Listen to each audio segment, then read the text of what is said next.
Et nous sommes donc en direct. Bonjour à tous, j'espère que vous allez bien et j'espère que vous m'entendez bien. Bienvenue sur cette table ronde virtuelle avec notre client Agrégio qui nous fait le plaisir d'échanger avec nous ce matin. On va donc parler des clés du passage à l'échelle d'une start-up désormais leader de son marché.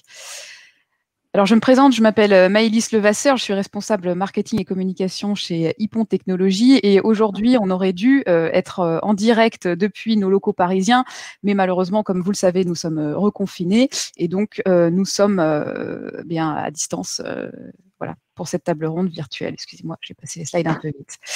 Vous avez donc un outil qu'on utilise pour cette table ronde qui s'appelle Livetorm, qui a pour objectif de rendre cette table ronde plus interactive que ce qu'on a l'habitude de voir dans certains webinaires. Donc l'idée, c'est vraiment qu'on échange avec vous, les participants, qu'on échange aussi librement entre les intervenants.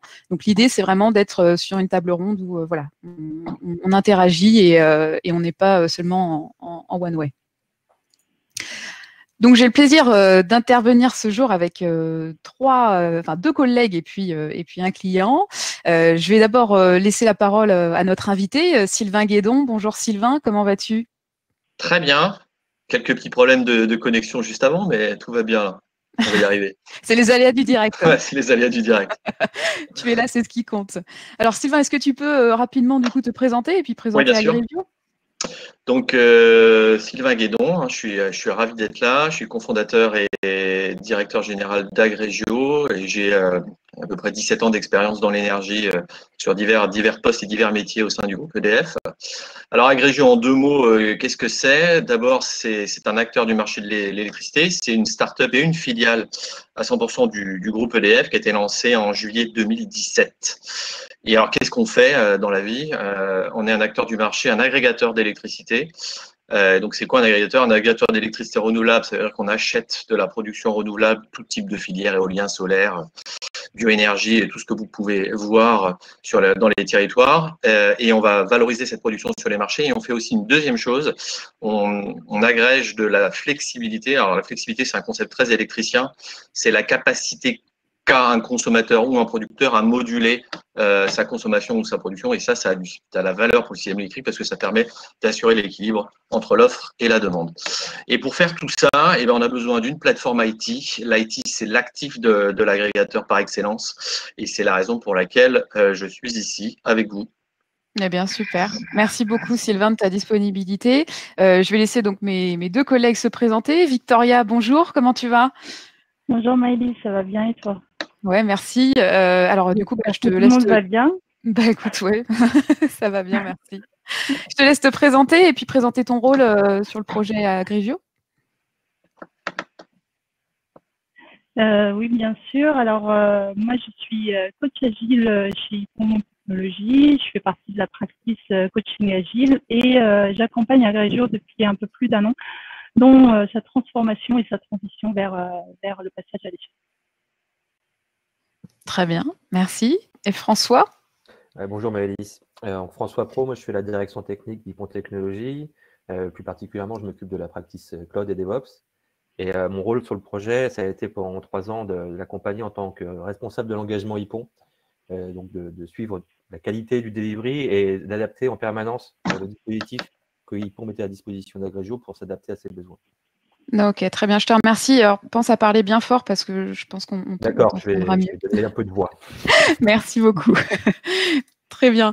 Donc, alors, avant de passer même sur ce petit historique, je voudrais aussi vous présenter Hippon Technologies, puisque certaines personnes ne nous connaissent peut-être pas encore. Donc, Hippon Technologies, nous sommes un cabinet de conseil créé en 2002, donc on fête nos 18 ans cette année. Et nous sommes un cabinet qui accélère les produits innovants et la stratégie digitale de nos clients. On a des clients qui vont de la start-up au grand groupe, à la fois dans le secteur privé et dans le secteur public. Et on aide à développer et à transformer le système d'information avec des applications performantes et robustes. Voilà, on est situé en France, mais également aux États-Unis, en Russie et en Australie, ce qui nous permet d'avoir un rayonnement international. La principale qualité de notre approche, c'est qu'on est vraiment sur un accompagnement de bout en bout, qu'on a appelé de Discovery to Delivery, qui nous permet d'optimiser les délais de mise en production des produits que nous réalisons, que nous concevons avec nos clients. On a vraiment une ambition qui est d'accélérer le time to market de ces produits et ensuite d'accélérer les performances de go-to-market. Voilà. Donc maintenant, on va passer à la première partie de cette table ronde, puisque on a pour ambition de vous partager régulièrement les retours d'expérience de nos clients et de l'accompagnement d'Hypon Technologies. Donc c'est aujourd'hui Sylvain d'Agrégio que nous avons convié et qu'on remercie encore d'être avec nous pour nous parler de cette start-up qui a été fondée il y a maintenant 3 ans et qui est leader de son marché. Alors Sylvain, est-ce que tu peux nous expliquer un petit peu la genèse du projet? Pourquoi est-ce que le groupe EDF a lancé cette activité? Quels ont été les enjeux et les difficultés au démarrage? Alors d'abord, pourquoi EDF a lancé cette activité? Alors parce que c'est une activité qui est un nouveau besoin du système électrique. Alors très rapidement, je ne vais pas vous faire un cours sur l'électricité, mais en très simple, la transition énergétique génère des changements, des mutations assez profondes du secteur. On passe d'un monde très centralisé avec peu de moyens de production, des centrales nucléaires gérées de façon centralisée, où l'enjeu principal était de prévoir la consommation et d'adapter le programme de production à la consommation, à un monde beaucoup plus décentralisé, beaucoup d'actifs massivement répartis sur le territoire, et une baisse, une diminution partout en Europe des moyens pilotables, hein, émetteurs de carbone, et via l'Internet des objets, des nouveaux usages, de plus en plus la possibilité de piloter de la consommation. Et donc là, l'enjeu, il devient un peu différent. Il faut être capable de prévoir de la production et non plus uniquement la piloter, et d'être capable d'adapter, tant que faire se peut, la consommation au mix et à la production électrique. Donc pour faire ça, il faut de nouveaux outils. Et puis, il s'est passé quelque chose de particulier en 2015. Il y a eu une évolution réglementaire 2015-2016. Le cadre réglementaire du marché de l'électricité a évolué pour permettre l'émergence et la croissance de ce nouveau marché. Donc voilà, comme c'était un enjeu important pour EDF, on a regardé si ça faisait sens de lancer cette activité. Donc pour nous, on a commencé le projet fin 2016. On était trois issus d'EDF, 3 métiers issus d'EDF et un CTO qu'on avait recruté pour ça dès le début. Et au démarrage du projet, comme tout entrepreneur, on avait 3 choses à faire, hein. Incuber le projet pour définir les moyens, obtenir les moyens, convaincre l'investisseur EDF de l'opportunité de mettre des moyens et de lancer cette activité. En même temps, commercial, pour se positionner au plus vite sur le marché et valider la promesse client. Et on n'était pas en avance, donc on avait du retard à rattraper par rapport aux autres. Et puis, lancer au plus vite les développements IT pour être opérationnel au 1er janvier 2018. Hein. C'était ça l'enjeu, et on était fin 2016, début 2017. D'accord, très bien. Et je te remercie. Et alors, pourquoi lancer Agrégio en start-up et pas au sein du groupe EDF C'est effectivement une excellente question. Ce qu'on eût pu le faire avec un projet classique, avec un directoire et une organisation projet au sein de la structure. Il y a plusieurs raisons qui nous ont conduit à ça. L'une des principales, c'est l'agilité et l'accélération. On avait une route to market très courte, hein, je vous l'ai dit, moins d'1 an. On a souhaité pouvoir s'affranchir des contraintes du système d'information historique, de ne pas avoir de legacy, de pouvoir partir sur la page blanche en définissant un MVP très vite et pouvoir aller le plus vite possible. C'était une des raisons, il y en a d'autres, mais celle-là a été l'une des principales qui nous a conduit à le créer en dehors du groupe EDF, donc en start-up et en filiale. Ok, top. Et une dernière question avant de poursuivre. Est-ce que tu peux nous expliquer pourquoi vous avez sollicité Hypon Technologies et comment vous vous êtes retrouvé dans nos locaux parisiens? Alors, début 2017, donc on a eu le go et qu'on savait qu'on allait lancer ça, on a sollicité plusieurs acteurs du marché, Hypon et d'autres. Hypon nous avait été recommandé par l'incubateur interne d'EDF qui avait déjà travaillé avec vous sur un autre projet, une autre success story d'EDF qui s'appelle Metroscope. Et en gros, la spécificité d'Hypon, c'est de nous avoir proposé un accompagnement totalement packagé et totalement intégré. Ils nous ont dit, vous nous avez dit, on a compris votre besoin. Votre besoin, c'est pas uniquement d'avoir une équipe de dev, c'est l'équipe de dev, l'ensemble des environnements et des outils nécessaires et la méthodologie pour pouvoir démarrer très très vite. Et de fait, on a commencé à discuter en février, on a démarré les développements en avril avec une équipe de développement de 6 personnes de mémoire sous tout contrôle, François. Oui, 6 personnes. Au bout de 3 semaines, il y avait 4 personnes au débarrage, je crois. Et ça a été très très vite. Et voilà. Et dans les locaux, on a vite été convaincus qu'il fallait qu'on soit ensemble. Et nous, on n'avait pas de locaux simples à ce moment-là. Ypon nous a dit, c'est très simple, venez avec nous. Et au lieu que ce soit Ypon qui vienne dans nos locaux, on a fait l'inverse. On est venu avec vous. Ok, super. Eh ben, merci Sylvain. Alors François, toi, tu es un peu le pilier historique, hein, entre guillemets, de l'accompagnement d'Agrégio côté Ypon. Tout à fait. Est-ce que tu peux nous parler du coup de cette première année d'accompagnement d'Agrégio? Oui, bien sûr. Alors déjà, je vais revenir peut-être à la genèse aussi, parce que ça m'a marqué. C'est quelque chose qu'on ne rencontre pas très souvent. Un projet qui démarre aussi vite. Moi, je pense qu'il s'est passé 3 semaines entre le moment où on a eu les premières rencontres avec Agrégio, où ils nous ont exprimé leurs enjeux, leur vision, leur roadmap à très court terme, et le moment où on a effectivement démarré des développements en méthodologie Scrum, en colocalisation dans nos locaux. Ça a été très très vite. Alors, je pense qu'on a une part, c'est qu'on a su effectivement apporter la bonne réponse avec la bonne équipe et les outils qui ont permis d'être efficaces tout de suite. Une usine logicielle opérationnelle sur lesquelles l'équipe est déjà habituée à travailler, à produire avec ça. Et je pense qu'on a eu une très bonne compréhension de ce qu'on pouvait apporter grâce à ça de la part d'Agrégio, et une confiance tout de suite. Et la confiance, c'est ce qui a permis aussi de travailler dans la collaboration tout de suite, la confiance et la colocalisation. Parce que moi, je me souviens de cette époque-là où le directeur général d'Agrégio était assis à côté du développeur qui n'était pas moi à l'époque. Voilà. Donc, c'est pas courant comme organisation, et c'était vraiment important pour avoir cet alignement de tout le monde sur l'objectif. L'objectif qui était de délivrer très très vite. On parlait d'une mise sur le marché à fin 2017, en démarrant au mois d'avril. Il y a eu très vite des objectifs intermédiaires beaucoup plus rapides qui ont été fixés avec un MVP au bout de 4 mois de développement.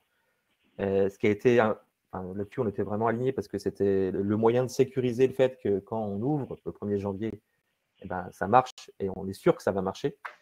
Et ça, le fait de mettre en production finalement peut-être 5 mois avant a permis de faire toutes les tests de validation réglementaire, mais aussi d'affiner le produit à l'usage, ce qui est aussi au cœur de la démarche agile. Donc, tout ça, je dirais, c'est un petit peu classique.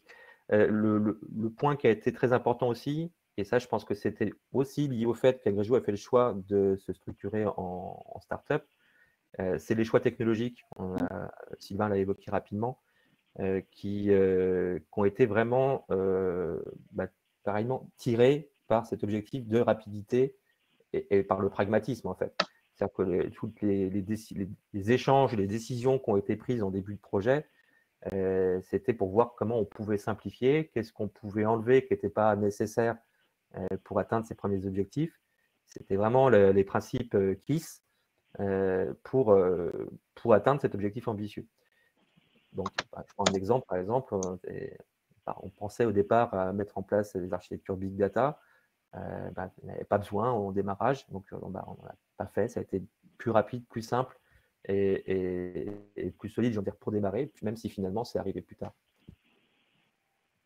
Ok, très bien. Eh bien, merci François, c'est très clair.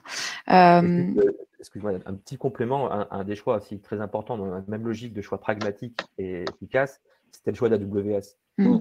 Ça, c'était vraiment clé, parce que ça a permis de donner l'autonomie aux équipes pour produire leur infrastructure, leurs ressources, Et ça a été un enabler de l'agilité et de la vélocité de cette équipe-là. Même s'ils sont montés en compétence sur cette technologie-là, parce que c'était pas des experts de cette technologie en 2017, on n'avait pas encore beaucoup d'experts sur cette technologie-là. Ça a été un facteur clé de l'accélération et du fait que on avait cette capacité à sortir très très vite des nouvelles features. Ok, très bien. Je te remercie. Alors du coup, ça clôture notre première partie et on va maintenant parler de la rançon du succès. Parce que évidemment, on le sait, il y a forcément un revers de toute cette propulsion au démarrage. Donc en parallèle de la start-up opérationnelle, on le voit là sur cette frise, le business d'Agrégio est lancé avec des premiers clients à la clé. Donc là, on est du coup en 2019, si je ne dis pas de bêtises, Sylvain, quand on a ses premiers succès commerciaux. Dès 2017, on a contractualisé nos premiers clients pour l'année 2018. Donc, il fallait être en opération pour 2018. Donc, avec un portefeuille de 700 mégawatts en 2018. On a doublé entre 2018 et 19, un peu plus de doublé pour arriver à 1,7 et de nouveau une augmentation à 2,5. Et maintenant, on a un peu plus de 3 gigawatts. Alors, je parle évidemment avec mes métriques d'électricien, mais ça représente 3 gigawatts, allez, à 2 à 3 centrales nucléaires en puissance. Mais derrière, il y a beaucoup d'actifs, puisque je vous l'ai dit, l'agrégation, c'est agréger des petites choses. Donc, forte croissance du portefeuille client. Et en même temps, en 2018, on avait besoin, et on continue toujours de le faire, d'innover et de diversifier les cas d'usage qu'on est en capacité de traiter. Donc, dès 2018, on a développé et intégré une brique IoT, une plateforme IoT qui était un nouveau challenge technique qu'on n'avait pas pris en compte en 2017. Et en fait, c'est un peu l'histoire du démarrage et c'est toujours notre histoire. C'est que les développements dans notre plateforme doivent suivre les succès commerciaux et les ambitions commerciales. Donc, on n'attend pas de savoir-faire pour vendre. Et en même temps, il ne faut pas non plus se mettre dans une situation où on vend des choses qu'on ne saura jamais faire. D'où cette boucle qui est de plus en plus difficile au fur et à mesure qu'on grossit. En parallèle de ça, évidemment, on s'est structuré. On était donc 4, je vous ai dit au démarrage. On est passé à 6 à fin 2018, 12 à fin 2019. Là, on est un peu plus d'une vingtaine maintenant. Et puis surtout, et je pense qu'on y reviendra après, on a commencé à gérer du run dès 2018. Du run à la fois pour nous, c'est-à-dire qu'au début, les product owners qui suivaient les développements étaient focalisés essentiellement là-dessus. De plus en plus, ils ont été écartelés entre leur métier à eux et le product owner. Les développeurs ont commencé à devoir gérer l'équipe de développement du run avec tout ce que ça implique. Donc voilà, c'est la croissance. Ça a commencé à devenir évidemment plus difficile qu'au démarrage. Ok, très clair. Donc en effet, on structure, on recrute, on onboard. En même temps, on développe l'aspect commercial, on développe des nouveaux produits, des fonctionnalités aux produits déjà existants. J'imagine que ça implique un peu de complexité dans les process. Donc, on va chercher un second souffle pour continuer à évoluer. Victoria, toi, tu es arrivée dans le projet et tu as eu de nombreux challenges à relever en tant que coach agile. Est-ce que tu peux nous en parler ? Oui, tout à fait. Alors, je suis arrivée en avril 2019, donc comme vous avez pu le comprendre depuis l'explication de Sylvain, c'est vraiment là où le portefeuille client a doublé de taille. Donc, du coup, il y a eu une forte croissance. Je suis arrivée en avril, donc juste après cette phase où du coup, il y avait une grosse pression sur la fin d'année et sur le début d'année 2019.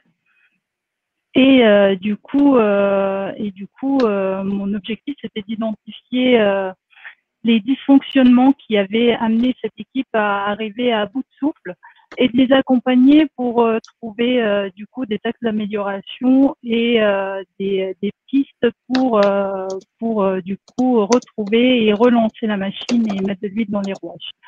Donc, en arrivant sur le terrain, les 3 constatations qui m'ont le plus marqué, c'était dans un premier temps le fait que c'était un produit qui était finalement victime de son succès, parce que du coup, on n'avait pas anticipé la volumétrie et l'impact de ce coût du run qui est venu du coup surcharger les équipes et les déstabiliser un peu dans leur méthodologie et leur manière de fonctionner. Dans un second temps, on a recruté, l'équipe avait grossi, on est parti de 6 personnes. À ce moment-là, quand je suis arrivée, on était 12 au niveau de l'équipe IT, et donc du coup, au niveau d'Agrégio, on avait aussi grossi. Du coup, c'est un turnover naturel parce que du coup, ce succès a généré des nouvelles opportunités pour les personnes qui étaient sur le projet, qui ont pu partir sur des nouveaux challenges et des nouvelles aventures. Mais du coup, avec un gros besoin d'intégrer et d'onboarder les nouvelles personnes et leur permettre du coup d'être opérationnels très rapidement sur un produit qui du coup s'est complexifié avec le temps de par du coup son succès. Et le dernier point, c'était le désalignement qu'il y avait eu entre du coup cette ambition et cette stratégie et finalement la réalité du terrain des équipiers qui avaient beaucoup de difficultés et donc du coup induisant un désalignement qui induit un peu une perte de la vision du produit et une perte des enjeux sur lesquels du coup accentuer le travail et mobiliser les équipes. Super, c'est très clair. Merci Victoria. François, tu voulais compléter? Oui, je dirais, si on a fait intervenir Victoria à ce moment-là, c'était vraiment pour faire retrouver de la confiance à l'équipe, la confiance dans ce qu'elle faisait, la confiance dans les relations de collaboration. Et je pense que voilà, les premières actions ont permis vraiment d'avancer sur ce sujet-là, même si il y a eu après l'histoire ne s'arrête pas là, évidemment. Mais c'était ça la clé. Et Sylvain, du coup, comment est-ce qu'on fait quand on a la tête dans le guidon, comme j'imagine vous l'aviez à ce moment-là, pour justement se rendre compte des points à améliorer, des petites alertes à remonter? Qu'est-ce qu'on met en place?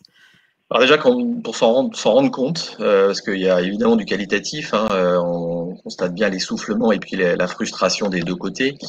Et puis, comme Victoria l'a dit, le désalignement. C'est-à-dire, le début, on était très one team, et là, c'est un moment où, dans les moments un peu difficiles, chacun reprend ses bons vieux réflexes de prestataire fournisseur. Oui, c'est pas de ma faute. Enfin, voilà, un petit peu des signaux faibles comme ça. Puis après, il y a du quanti. Le meilleur moyen de faire réaliser à tout le monde, c'est le quantitatif. Donc, c'est de regarder quelques KPI et nous, on en regarde évidemment pas plus que les autres, hein, mais on en regarde 3 qui sont quand même assez importants et représentatifs. Déjà, la vélocité brute, c'est-à-dire combien une équipe est en capacité de prendre de points, de prendre d'user story dans un sprint, et on voyait progressivement la vélocité baisser, ce qui veut dire que l'équipe avait de moins en moins confiance en elle. Après, il y a la performance en elle-même des devs.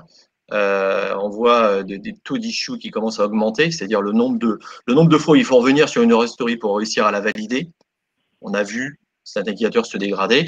Et puis celui qui pardonne pas, qui est le temps, le délai pour aller en production de l'épique, en gros de la fonctionnalité à la mise en production qui dérive. Alors, je me souviens plus comment tu appelles ça, François, là, ce délai-là. Le lead time qu'on regarde et qui s'est dégradé. Donc voilà comment on s'en rend compte, et donc on se dit il faut faire quelque chose. Ouais, et pour compléter un peu tout ça, en fait, les KPI ont été vraiment clés pour factualiser finalement les difficultés qu'on traversait et partager finalement un état des lieux commun en se détachant un peu des perceptions personnelles. Et comme je vous disais, c'était un moment très critique parce que justement, il y avait cet effet du coup grosse pression, beaucoup de priorités, beaucoup de surcharge, et donc du coup, il fallait absolument du coup sortir les équipiers de cette frustration et exploiter leur énergie pour du coup se remettre en marche et réaligner tout le monde. Donc l'action sur cette phase-là, elle s'est passée en 3 temps. Déjà capitaliser sur ce qu'on faisait bien. Donc il y avait plein de pratiques que l'équipe faisait très bien depuis le début, et donc du coup dans cette phase-là, elle a commencé à douter de ses propres pratiques, de ses propres façon de faire. Donc du coup, il y avait beaucoup de binomage, il y a beaucoup de partage de connaissances, de code review, et donc il y avait ce souci de la qualité qu'il fallait surtout pas abandonner juste pour augmenter la vélocité. Donc du coup, là-dessus, on a fait un gros travail d'accompagnement sur les équipes pour leur faire prendre conscience que la qualité est non négociable et qu'on continue à garder nos pratiques d'excellence. En parallèle de ça, il y avait une sorte du coup sur les cérémonies, sur les partages, des moments vraiment de partage et de collaboration, un travail à faire pour du coup les redynamiser, les faire en sorte que d'exploiter ces cérémonies qui faisaient déjà depuis le début, hein, mais qui ont perdu avec le temps l'essence même de l'instance finalement, et donc du coup qu'on a réussi à retravailler à travers du coup un travail sur la démo qui est devenue plutôt une review, où c'est devenu non seulement un moment où l'équipe montrait ce qu'elle faisait, mais un vrai moment d'échange où aussi on avait le feedback du métier. On a fait un travail sur les working agreements, le fait d'expliciter finalement toutes ces petites pratiques qu'on faisait de manière un peu inconsciente et qui tournaient bien quand on avait une petite équipe, mais que du coup, avec une équipe qui grossissait, du coup, les points de vue peut-être divergeaient un petit peu, donc du coup, reconverger vers l'essence même des pratiques qu'on mettait en place et pourquoi on les faisait et comment on les faisait. Du coup, se mettre aussi d'accord sur la valeur qui se cache derrière ces pratiques, parce que du coup, quand on fait une pratique, c'est pas juste pour le plaisir de faire la pratique, c'est que derrière il y a une valeur commune qui est partagée par tous et donc du coup qui doit être explicitée à un moment donné, surtout dans une phase où l'équipe grossit. Et pour revenir sur le lead time, finalement, on a mis en place un management visuel qui a permis vraiment de retracer finalement tout le processus dès l'émergence du besoin jusqu'à la partie finalement mise en production. Et on a inspecté finalement chacune de ces phases du processus en sortant juste du côté du développement et toute la phase amont, en prenant la phase amont et la phase aval pour essayer d'identifier quels étaient nos goulots d'étranglement. Et à partir de là, on a mis en place des boucles d'expérimentation au sein des équipes pour essayer un petit peu de trouver des axes d'amélioration et d'améliorer la performance au niveau de l'équipe. Et donc du coup, dans cette trajectoire-là, en fait, on a eu en cours de route une émergence d'un nouveau produit. Donc du coup, on a pu aussi expérimenter sur un nouveau produit qui a du coup généré des nouveaux challenges aussi techniques. Du coup, là-dessus, je laisserai la parole à François pour vous en dire un peu plus. Oui, écoute, je pense que tu as déjà bien présenté ce qui a été mis en place pour redonner la confiance à tous les membres de l'organisation. J'ai peut-être éclairé effectivement sur les difficultés techniques qui sont révélées à ce moment-là, en fait, qui avec le recul sont pas étonnantes, mais qui on n'anticipe pas forcément. On l'a dit, on a une petite équipe un peu en mode commando qui, au bout de 2 ans, a commencé à avoir un peu de turnover. Et en parallèle de ça, il y a eu en fait une grande diversification technologique, voire parfois un éclatement technologique, parce que on ne l'a pas dit, mais on n'avait plus un produit, on n'avait pas que une centrale virtuelle, on avait 3 produits à ce moment-là. On avait du pilotage avec de l'IoT, du système embarqué et du contrôle de ces systèmes-là. On avait un data lake qui commençait à être construit, avec chacun des stacks technologiques spécifiques pour répondre à ses besoins spécifiques. Donc, d'un point de vue métier également, c'est-à-dire qu'on ne l'a pas dit, mais d'un point de vue métier, c'est un système qui est vraiment complexe pour des gens dont ce n'est pas le métier, pour simplement comprendre les enjeux et rentrer dedans. Donc finalement, cette complexité métier et technique et cet éclatement un petit peu des expertises, couplé à un cycle de renouvellement des équipes qui, lui, était assez normal, a provoqué vraiment de la souffrance de ce point de vue-là. Et donc, tu en as déjà parlé, Victoria, mais c'était d'autant plus nécessaire de renforcer les partages de connaissances, le peer review, de vraiment faire en sorte qu'on diffuse largement, d'investir finalement pour diffuser cette expertise dans ce contexte particulier. C'est bon, il y a un point aussi, hein. Pardon, excuse-moi. Vas-y. Non, le point aussi, c'est que sur ces différentes technologies, à chaque fois, c'était des technologies de pointe. C'est pas des choses qui ont été utilisées depuis 10 ans, pour lesquelles il y avait un état de l'art très très clair et que tout le monde maîtrisait. Et donc, on a appris en marchant, on a découvert, ou en tout cas, on s'est renforcé sur ces technologies-là au fur et à mesure. Et c'est pas tabou, on va pas se mentir, en faisant ça, on crée un peu plus de dette technique. Et ça, il faut aussi arriver à le gérer de manière sans drame, on va dire, mais de manière efficace. Et à la résorber. Voilà, à l'identifier et à mettre en place des plans d'action pour la résorber.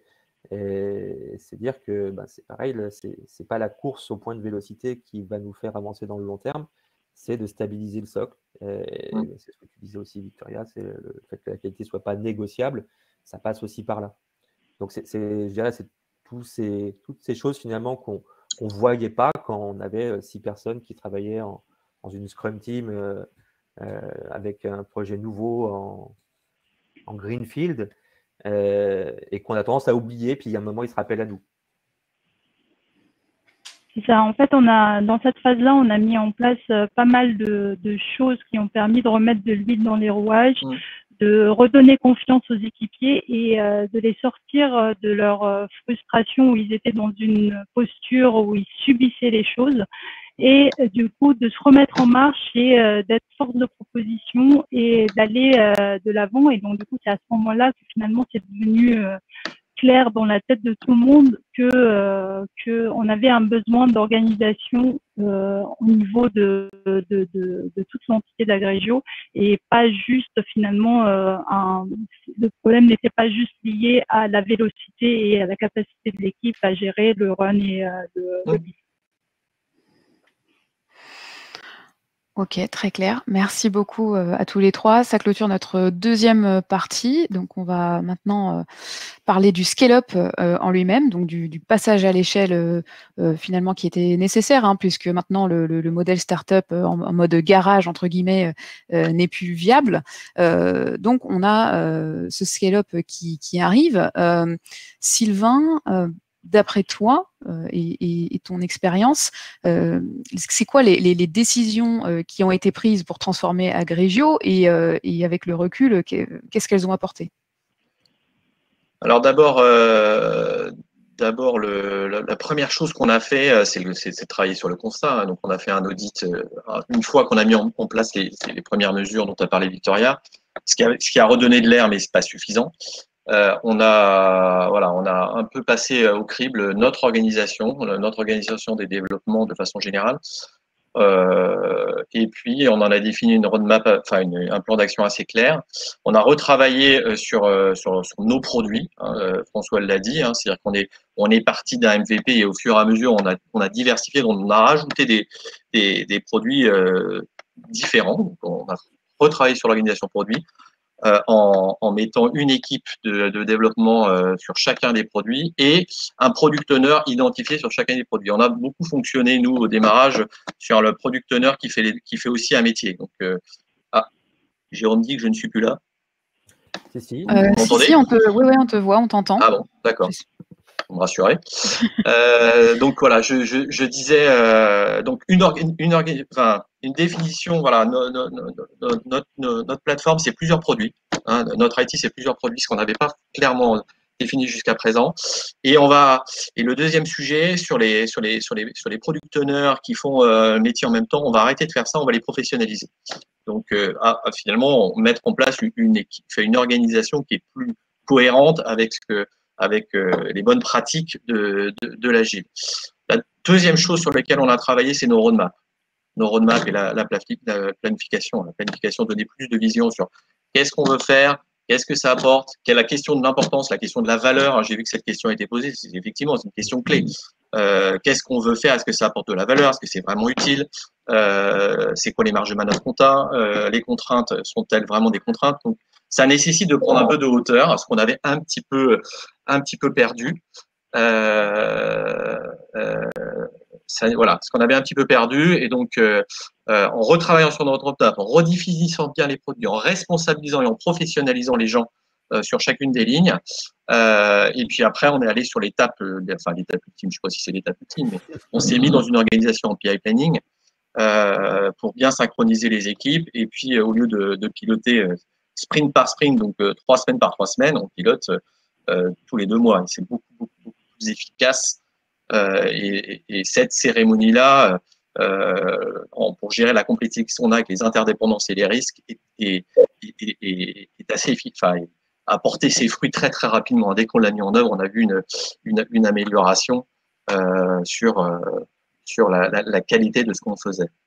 Excuse-moi, je t'interromps, Sylvain, parce qu'il y a une question de Geoffrey qui peut intéresser tout le monde à ce moment-là. C'est à quelle taille de business, d'équipe arrive le scale-up? Je ne sais pas s'il faut quelle métrique je peux utiliser.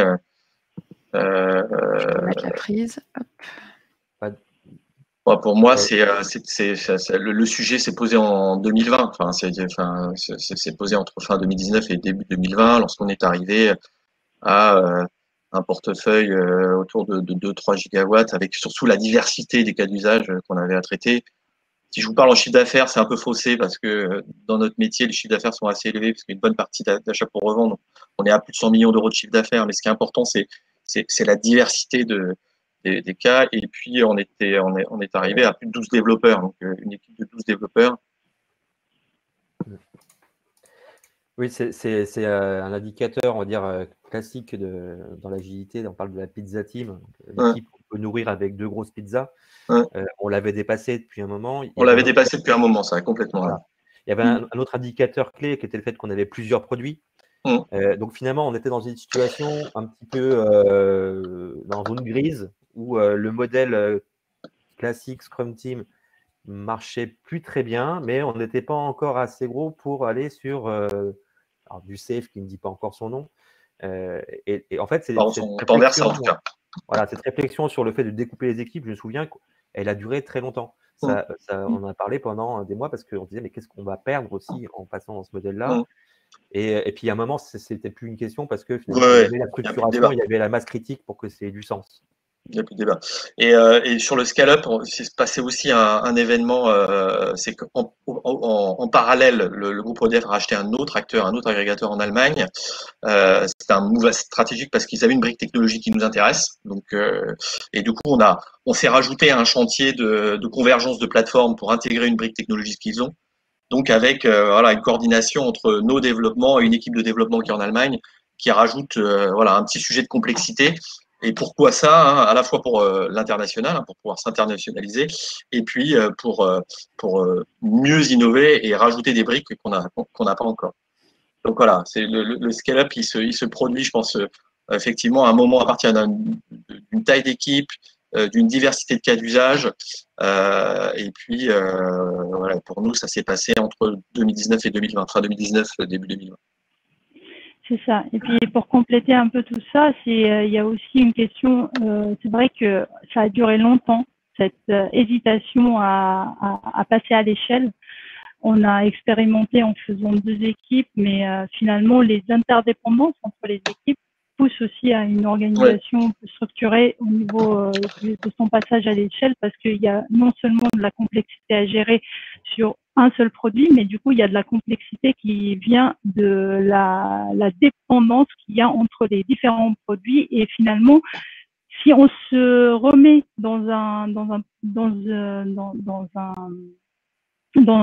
la thématique de proposition de valeur, pour pouvoir finalement pouvoir mettre cette proposition de valeur en production, il faut que toutes ces équipes soient coordonnées, bien alignées, bien synchronisées, pour que cette proposition de valeur puisse voir le jour en production, chose qu'il n'est pas possible de faire avec juste une équipe isolée. Donc c'est vraiment à ce moment-là, quand on commence à avoir des enjeux de synchronisation sur plusieurs équipes et qu'on a besoin du coup une seule équipe ne suffit plus, malgré le fait de l'avoir fait passer à l'avoir doublé de taille. Donc, c'est que finalement, il y a quelque chose organisationnellement qu'il faut faire pour que ça puisse continuer à fonctionner. Et du coup, ouais. J'allais abonder là-dessus. Déjà, pour dire ça saute pas aux yeux. Hein. Donc, c'est pas facile et évident de voir le moment où il faut basculer. Mais il y a quelque chose, moi, qui en tout cas m'interpellait à ce moment-là. C'est quand on me disait il faut plus de moyens. On me dit mais vous êtes sûr que si on rajoute 3 développeurs, on va vraiment aller plus vite? C'est-à-dire l'intérêt marginal de rajouter la valeur marginale de rajouter des ressources en plus. Franchement, il y a un moment, on la voit plus. Donc, on se dit, OK, donc c'est pas comme ça qu'il faut prendre le problème. Alors qu'au démarrage, ça marche. Hein. Au début, on rajoute des forces, on rajoute des développeurs et puis des product owners. Ça permet objectivement, au démarrage de l'histoire, d'aller plus vite. Mais il y a un moment, ça marche plus. Ça n'accélère plus.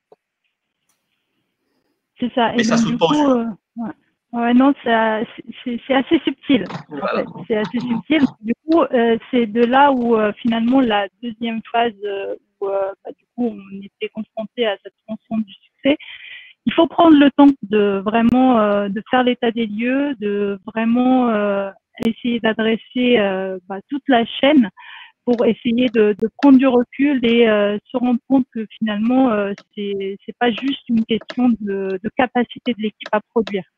C'est pas juste un développeur ou un PO qui va solutionner le problème. C'est vraiment le problème est plus au niveau de l'organisation et des enjeux qu'on veut adresser, et donc du coup du besoin de synchronisation et d'alignement. Et je pense que ce premier passage à l'échelle qui a eu lieu finalement suite à un audit qui a été fait par EPO, et qui nous a permis de finalement poser les premières briques pour pouvoir mieux s'organiser, a finalement porté ses fruits assez rapidement. Comme je vous disais, sur la première phase, on avait mis un management visuel pour essayer de bien comprendre quels étaient nos pôles d'étranglement. Donc, on avait deux très visibles, celui en amont et celui en aval. Et donc, du coup, là, on voit déjà les bienfaits. On est capable de planifier avant, on n'était pas capable d'avoir de la visibilité sur le prochain sprint. Tout était en urgence, tout était voilà. Et donc le fait d'avoir pris du recul, d'avoir travaillé sur les enjeux et les objectifs et la proposition de valeur d'Agrégio en tant qu'organisation a permis du coup finalement de pouvoir planifier sur 4 sprints en avance et avoir cette visibilité en amont sur les prochains enjeux. Et du coup, c'est plus facile après de synchroniser plus naturellement les équipes parce que du coup, les enjeux sont partagés, sont visibles, tout le monde est d'accord sur ces enjeux-là. Et donc, du coup, après, le déroulement par sprint se passe beaucoup mieux et la synchronisation aussi. Et donc, pour compléter ce que tu dis, cet alignement, cette vision, au-delà de la partie simplement efficacité des équipes, elle donne du sens à ce qui est fait et elle a un impact énorme sur la motivation et sur l'engagement qu'on peut voir derrière. Donc, c'est vraiment un point clé. Au-delà de simplement se synchroniser, c'est trouver du sens à ce qu'on fait. Il y a un sujet dont on n'a pas parlé dans l'histoire, et peut-être apporter un éclairage là-dessus, François, c'est ce qu'on a fait sur le socle technique et le DevOps. Oui, alors c'est vrai que peu après, c'est l'audit dont tu parlais, Victoria, sur l'aspect plus organisationnel et passage à l'échelle. On a fait également un audit sur les pratiques DevOps, où on a mis en avant le fait qu'il y avait aussi de la dette technique sur cet aspect-là, hein, comme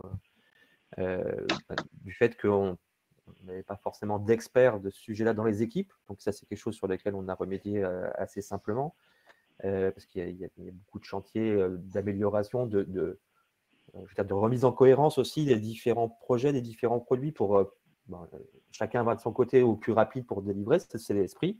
À partir d'un moment, il faut aussi essayer de consolider tout ça et de ne pas trop s'éparpiller. Il y a aussi des enjeux, on en parlera peut-être un peu après, pour Agrégio de reprendre la maîtrise sur ces outils.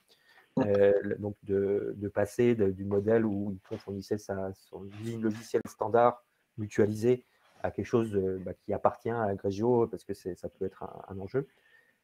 Et après, il y a aussi des aspects organisationnels, j'imagine, tu comprends. Il y a des aspects organisationnels spécifiques aux relations entre le développement, les opérations. sans se le dire vraiment, on est parti au début du projet dans un mode qu'on pourrait qualifier de you build it, you own it, qui a bien marché hein, pendant un bon moment, parce que ça a plusieurs avantages. Hein, quand on a des petites équipes, elles maîtrisent le sujet. Quand on fait de la qualité, on n'a pas trop de problèmes, donc on ne perd pas beaucoup de temps, ça n'impacte pas trop les activités de développement. Et puis, on a des équipes qui connaissent tout de A à Z. Là aussi, quand les produits se multiplient, les technologies se diversifient, il y a un peu plus de dettes techniques qui arrivent et un peu plus d'utilisation aussi, de mode d'utilisation, de volume d'utilisation. On a plus de problèmes aussi d'opération, de suivi de production. Le modèle s'essouffle. Et donc là, il faut remettre en cause ce qui était une évidence parce qu'on ne s'était jamais posé la question et dire comment on fait pour restructurer ça tout en gardant je dirais, les valeurs de la culture DevOps qui permettent d'avoir cette agilité des équipes, cette capacité à expérimenter, à toujours aller vite et de manière sûre. Et de l'autre côté, d'avoir des équipes qui sont capables de gérer, qui sont organisées pour gérer des opérations de run avec des astreintes en soirée, en week-end. Voilà, on arrive pareil, à une certaine échelle où les spécificités des deux métiers redeviennent assez différentes. Et il faut trouver l'organisation qui va permettre de conserver cette approche, cette efficacité qu'on a vue au démarrage, mais quelque chose de plus complexe, malheureusement. Ok, très bien, et merci beaucoup. François, bah oui, forcément, il y en a une. Alors, je vais passer à la conclusion, si vous le voulez bien, parce qu'il est déjà 11h47 et on a pas mal de questions dans le chat. Alors, attendez, avant de passer sur cette slide-là, je voudrais donner la parole à Sylvain pour son mot de la fin. Et aussi, si tu pouvais, du coup, nous parler un peu retour sur investissement, bilan global et puis perspective aussi pour Agrégio, parce qu'on n'en parle pas beaucoup pour le moment. Déjà, si je devais résumer un peu le facteur clé de la relation du projet Agrégio-Hippon, et c'est assez important, c'est le one team, un seul objectif. Enfin, une équipe, un objectif commun et un engagement sur le même objectif. Et donc, ce qui nous a toujours guidés, ce qui nous guide encore, lorsqu'on croit et lorsqu'on va vite, c'est normal que ce soit dur. Hein. Croître, ça se fait jamais simplement. Et on peut avoir des difficultés entre nous. Mais à partir du moment où on est engagé sur le même objectif, qui est la réussite du projet collectif, voilà, c'est ce qui fait que ça marche. Et ça va. Enfin, c'est tellement vrai qu'aujourd'hui, François l'a dit, hein, on a un enjeu Agrégio maintenant de reprendre la maîtrise, de nos outils, et puis de passer d'un modèle 100% externalisé sur la partie développement à un modèle hybride. Donc, on est en train, et Hippon nous accompagne en ce sens, de réinternaliser certaines compétences en se donnant le temps pour le faire. Il n'y a pas d'urgence. Hein, mais en tout cas, c'est bien l'objectif commun qu'on s'est donné. Et puis après, dans les perspectives d'Agrégio, il y a déjà ça. Hein, je l'ai déjà dit, reprendre la maîtrise. Et après, on a toujours le réussir le passage à l'échelle. On a enclenché l'histoire, mais il faut aller jusqu'au bout. Hein. Et puis, on a un sujet de convergence de plateforme avec un autre acteur qui va nous permettre de faire beaucoup plus de choses, mais voilà, qui rajoute, c'est un objet complexe à mettre en œuvre parce que voilà, on est plusieurs équipes de développement maintenant de plusieurs sociétés à aller vers un but commun. Donc voilà, on se rajoute un petit peu plus de complexité. Donc si je devais résumer, il y a reprendre la maîtrise de nos devs et puis accélérer, enfin continuer le passage à l'échelle. On est au début de cette histoire et il y a encore beaucoup de choses à faire. Très bien. Et, alors, une question pour François et Victoria pour ce mot de la fin. Est-ce que vous pourriez résumer le projet Agrégio Hippon en un seul mot? Alors, j'utilise un mot composé. Je vais dire co-construction, C'était la promesse Ypon quand on nous a sollicité, et je pense que c'est toujours notre esprit. La co-construction, il faut de la Parle bien confiance. fort, François, s'il te plaît. Parce que... Il faut de la confiance pour que ça fonctionne. Donc cette confiance, voilà, on se doit de la mériter, et pour ça, il faut qu'on sache toujours porter nos convictions en écoutant les besoins de notre client. Et si le besoin, on comprend maintenant, c'est d'internaliser certaines choses, il faut qu'on l'aide pour internaliser certaines choses. C'est l'évidence. Et c'est cette démarche-là qu'on a su conserver pendant les 3 ans et demi finalement de cette collaboration-là, qui, je pense, fait que c'est un succès partagé maintenant et qu'on en tire beaucoup de fierté. Oui, et puis si je dois compléter avec un deuxième mot, ce serait adaptation. Parce que en effet, l'univers de l'électricité est assez complexe. Le passage à l'échelle, c'est une étape qui est encore plus complexe.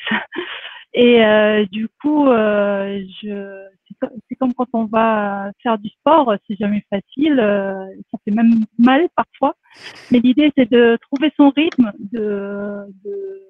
d'être toujours dans l'action et de pouvoir du coup toujours viser un peu plus loin pour s'améliorer, pour être meilleur demain et relever des challenges qui vont arriver dans le futur. Et là-dessus, j'aimerais ajouter un petit mot pour l'équipe, pour la remercier, parce que finalement, aussi bien côté Ypon que côté Agrégio, ils ont tous fait preuve d'un courage à toute épreuve, et ils sont restés très motivés, très engagés, et du coup, cette réussite, on leur doit.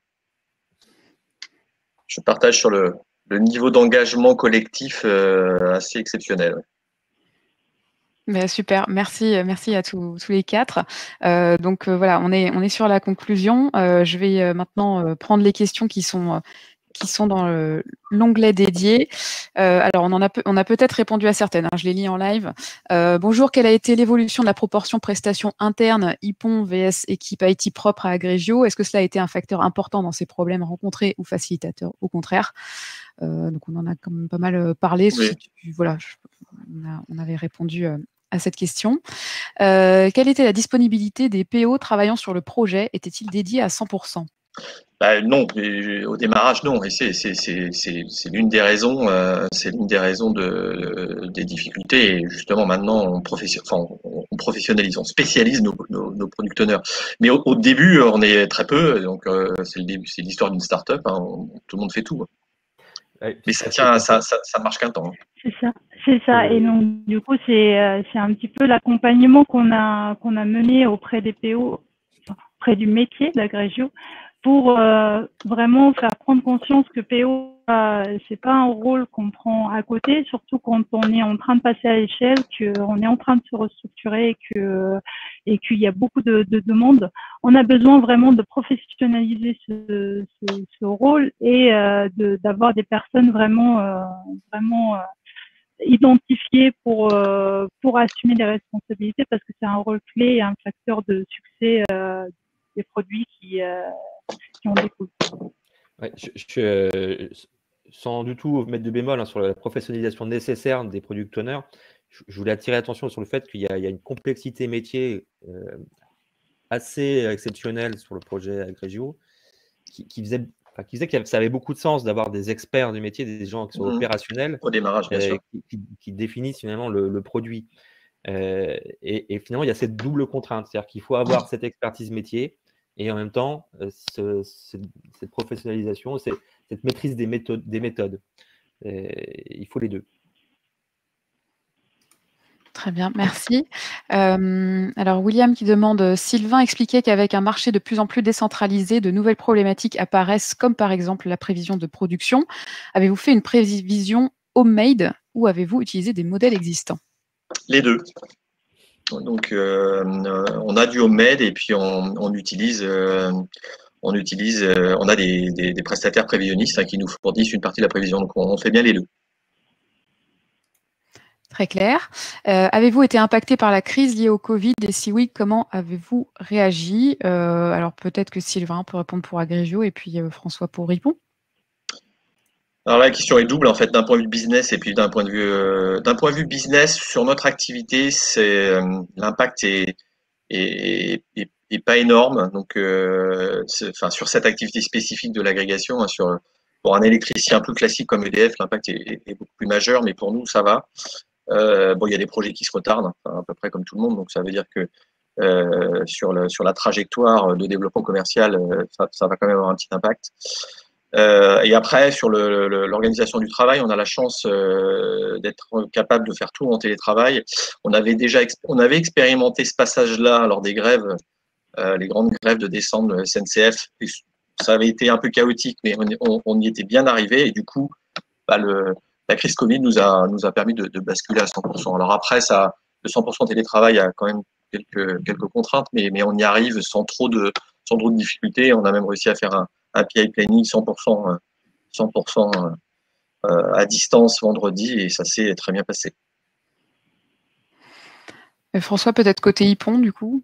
Oui, mais il ne faut pas se mentir, ça a forcément des impacts de passer en 100% télétravail, même si on a onboardé des nouveaux équipiers dans des conditions. Ça qui est le plus dur. C'est l'onboarding. Mais c'est plus difficile, c'est forcément plus difficile. Après, moi, mon diagnostic, c'est que heureusement que ce n'est pas arrivé l'année dernière, justement, quand Victoria est arrivée, il y avait ces challenges à relever, parce que je pense qu'on aurait plus souffert. Là, ce qui fait qu'on ne souffre pas trop, c'est qu'il y a un niveau de confiance dans le fonctionnement des équipes et dans la collaboration entre les équipes qui fait que le full remote est un moindre mal.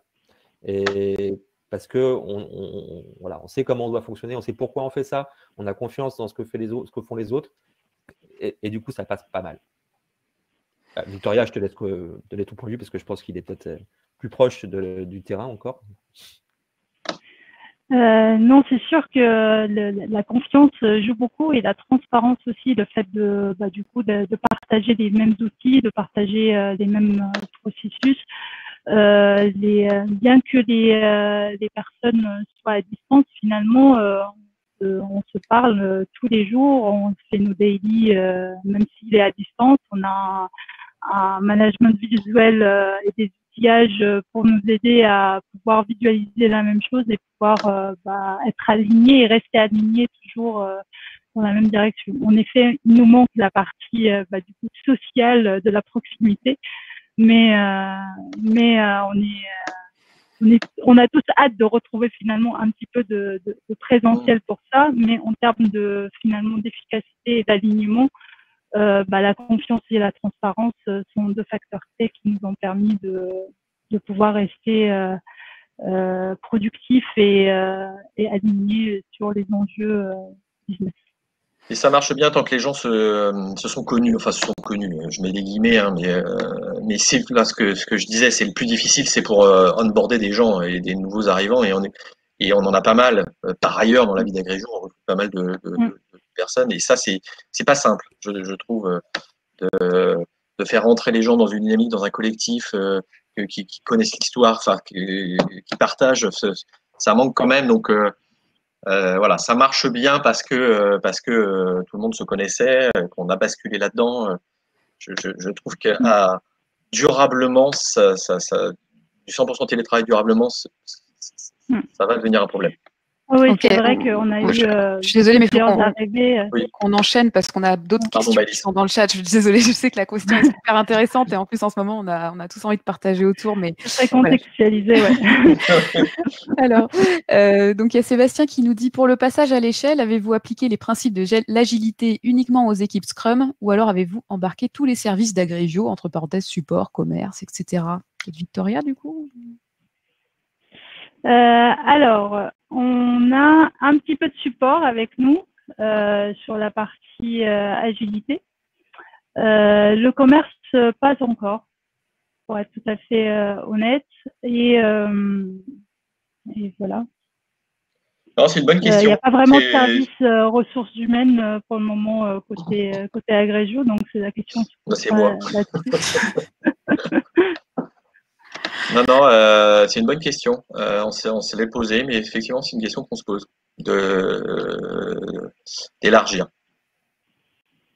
Mais pour le moment, non. Ok, merci.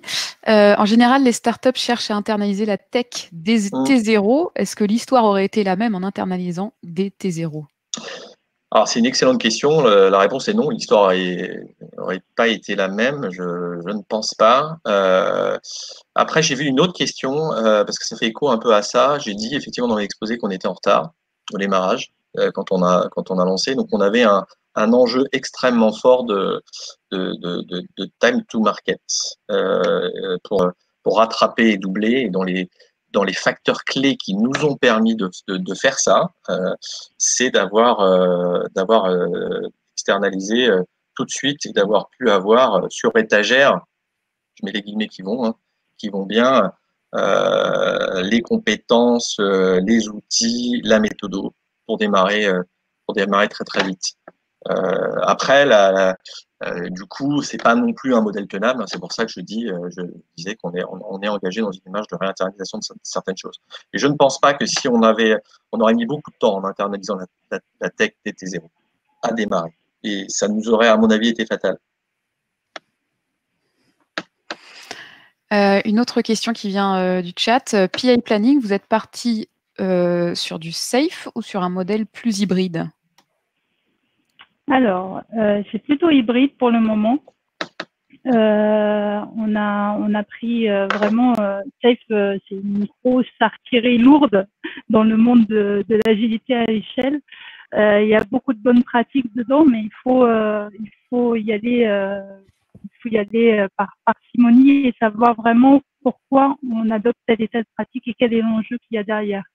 Déployer du safe sur la taille actuelle d'Agrégio n'est pas pour le moment pertinent. Peut-être que demain, quand on aura intégré les différents partenaires au niveau international, on intégrera plus de choses de safe. Pour le moment, on a pris vraiment la répartition sur le PI planning avec du coup toutes les cérémonies qui tournent autour de ce PI planning, aussi bien en amont pour la préparation qu'en aval pour tout ce qui est rétro et revue globale.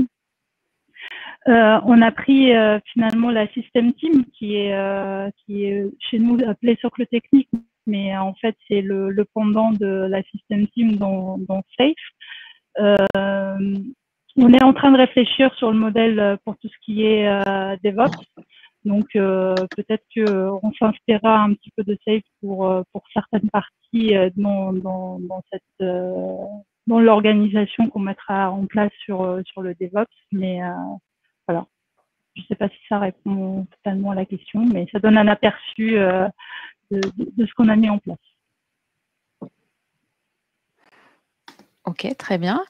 Et pour le moment, on n'a plus qu'une autre question. Vous dites qu'il y a eu un fort engagement des équipes. Alors, j'ai Sébastien qui nous remercie pour la réponse précédente.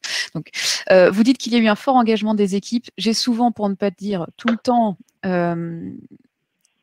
j'ai souvent entendu dire cela pour les équipes IT, il a fallu faire de gros efforts, il a fallu faire preuve d'engagement, etc.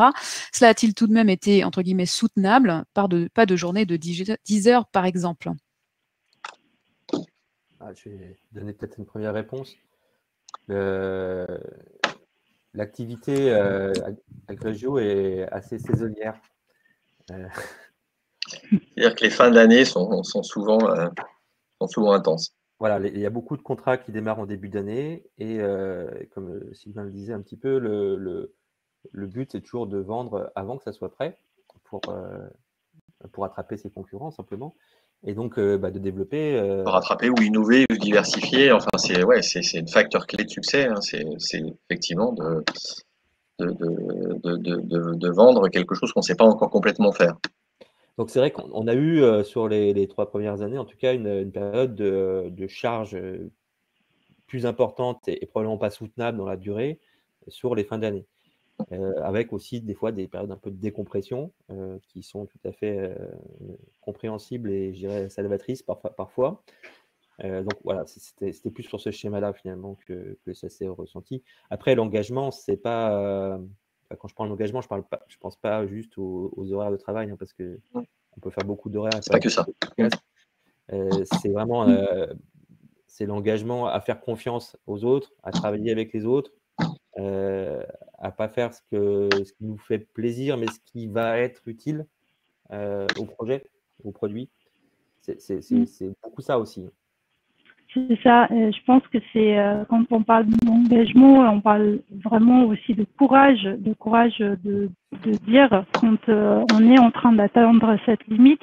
C'est quelque chose qu'on essaye tous d'être très vigilants dessus, parce que du coup, comme on est tous passionnés, on est tous alignés, on a tous envie d'atteindre l'objectif, c'est facile finalement de basculer et de faire plus et de dépasser les horaires, mais on essaie vraiment entre nous et même avec Agrégio, de dire voilà, si ça va pas, si le rythme n'est pas soutenable, il faut être capable de le détecter, il faut être capable d'en discuter et il faut qu'on puisse prioriser autrement pour que ça le soit, parce que voilà, c'est un des messages qu'on a échangé pas plus tard que vendredi dernier au PI. C'est voilà, on est dans une phase très particulière avec le Covid, et donc du coup, ce qui est important, c'est de rester en bonne santé et pour pouvoir rester engagé finalement, parce que si on se crame à faire trop de surcharge, à absorber trop de surcharge, on ne pourra pas du coup relever les challenges de demain. Et c'est un point particulièrement de vigilance qu'il faut avoir. Il faut toujours l'avoir, ce point de vigilance-là, mais particulièrement dans un mode 100% en télétravail. Parce que on voit encore, enfin, on a moins de prise directe et on voit moins, effectivement, moins facilement. Voilà, les signaux sont plus difficiles à détecter. Ouais. Les alertes, ça n'arrive pas forcément. Ouais. Alors, très bien. Sylvain, quels sont les conseils que tu donnerais à une start-up qui doit passer à l'échelle? Difficile comme question, ça. Déjà, je lui dirais, c'est difficile et c'est normal. Enfin, c'est difficile, c'est un peu le témoignage qu'on vous a dit, ça saute pas au lieu le moment où il faut le faire. C'est normal que ça soit dur. Il faut, en revanche, il y a tout un effort de structuration à faire, j'aime pas trop le mot organisation pour organisation, mais c'est structuré, professionnalisé, responsabilisé, organisé différemment. Ce qui est, je trouve, le plus difficile, c'est de s'en rendre compte et de le faire au bon moment et au bon rythme, cette structuration. C'est-à-dire, faut pas non plus mettre du processus pour le processus. Donc, voilà, il y a un dosage à faire. Mais voilà, c'est normal que ça soit, je le dis souvent aux équipes, hein, c'est normal que ça soit difficile, que cette phase où on grossit, on se structure, et puis voilà, on y arrive. Et une question pour Victoria, comment avez-vous organisé la montée en compétences du métier PO côté Agrégio? Alors, là-dessus, ça s'est fait en plusieurs étapes. Quand je suis arrivée, on avait initié un accompagnement avec notre practice produit sur justement la présentation du rôle de PO, quels sont les outils du PO, quels sont les enjeux primordiaux, quelles sont des facettes finalement qu'un PO doit avoir dans son rôle, où se situe la limite entre finalement ce rôle de PO et leur rôle métier. Ensuite, il y a eu toute une phase d'expérimentation où on leur a permis finalement de se les approprier, on les a accompagnés dans leur utilisation de tous ces outils-là. Et enfin, sur une dernière partie au niveau de cette nouvelle organisation, d'accompagnement des PO qui ont pris le rôle par entière, et de recrutement des nouveaux PO qui sont à venir. Très bien, merci beaucoup. Il est presque 12h10, donc je vous propose qu'on conclue. Merci à tous ceux qui ont posé les questions dans le chat. Et pour conclure déjà, merci beaucoup Sylvain pour ton intervention. C'était très enrichissant et c'est vraiment, ça a beaucoup de valeur pour nous de pouvoir échanger sur Avec nos plaisir. succès. François, Victoria, merci et bravo pour votre accompagnement de qualité auprès d'Agrégio. Merci à tous ceux qui nous ont suivis. Alors, je vais vous mettre dans le chat le lien vers un article de blog qu'on a publié qui va plus en détail sur le projet et notamment la puissance de la donnée via AWS. Vous aurez le replay disponible par mail et aussi sur notre site web. Et je voudrais vous partager dans les sondages un rôti tout simplement pour avoir votre avis sur ce webinaire. Vous nous donnez une note voilà, de 1 à 5 pour qu'on puisse toujours dans un objectif de s'améliorer et puis d'avoir vos conseils ensuite sur ces sujets. Voilà. Merci beaucoup. Nous sommes à votre disposition si vous avez des questions.